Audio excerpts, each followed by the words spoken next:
Earlier this year, as we commemorated the 80th anniversary of D-Day, the Queen and I had the enormous privilege of meeting once again the remarkable veterans of that very special generation who gave of themselves so courageously on behalf of us all. Listening to these once young servicemen and women touched us deeply as they spoke of their comrades drawn from across the Commonwealth, who never returned and who now rest peacefully where they made the ultimate sacrifice. Their example of service and selflessness continues to inspire across the generations. During previous commemorations, we were able to console ourselves with the thought that these tragic events seldom happen in the modern era. But on this Christmas Day, we cannot help but think of those for whom the devastating effects of conflict in the Middle East, in Central Europe, in Africa, and elsewhere pose a daily threat to so many people's lives and livelihoods. We also think of the humanitarian organizations working tirelessly to bring vital relief. After all, the Gospels speak so vividly of conflict and teach the values with which we can overcome it.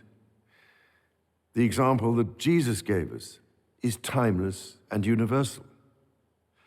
It is to enter the world of those who suffer, to make a difference to their lives, and so bring hope where there is despair.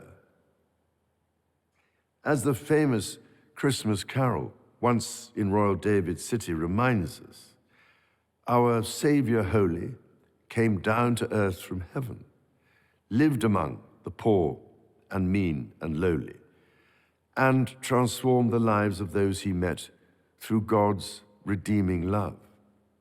That is the heart of the Nativity story, and we can hear its beat in the belief of all the great faiths in the love and mercy of God in times of joy and of suffering, calling us to bring light where there is darkness. All of us go through some form of suffering at some stage in our life, be it mental or physical.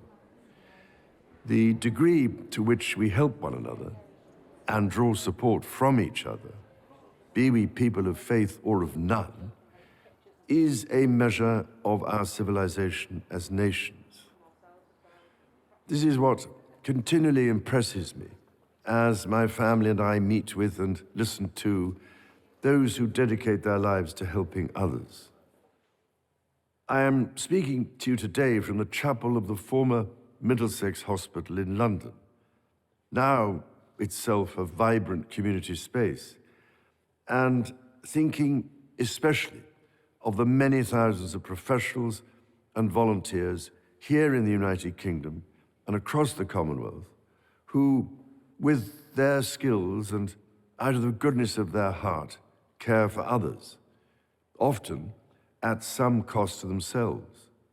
From a personal point of view, I offer special heartfelt thanks to the selfless doctors and nurses who this year have supported me and other members of my family through the uncertainties and anxieties of illness, and have helped provide the strength, care, and comfort we have needed. I am deeply grateful, too, to all those who have offered us their own kind words of sympathy and encouragement. On our recent visit to the South Pacific to attend the Commonwealth Summit, I was reminded constantly of the strength which institutions, as well as individuals, can draw from one another, and of how diversity of culture, ethnicity, and faith provides strength, not weakness. Across the Commonwealth, we are held together by a willingness to listen to each other, to learn from one another, and to find just how much we have in common. Because through listening, we learn to respect our differences, to defeat prejudice and to open up new possibilities. I felt a deep sense of pride here in the United Kingdom when, in response to anger and lawlessness in several towns this summer, communities came together, not to repeat these behaviors, but to repair. To repair not just buildings, but relationships.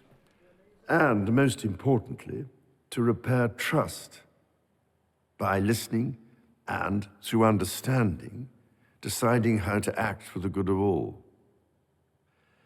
Again, listening is a recurrent theme of the Nativity story. Mary, the mother of Jesus, listened to the angel who revealed to her a different future full of hope for all people. The message of the angels to the shepherds, that there should be peace on earth, in fact echoes through all faiths and philosophies. It rings true to this day for people of goodwill across the world. And so it is with this in mind that I wish you and all those you love a most joyful and peaceful Christmas.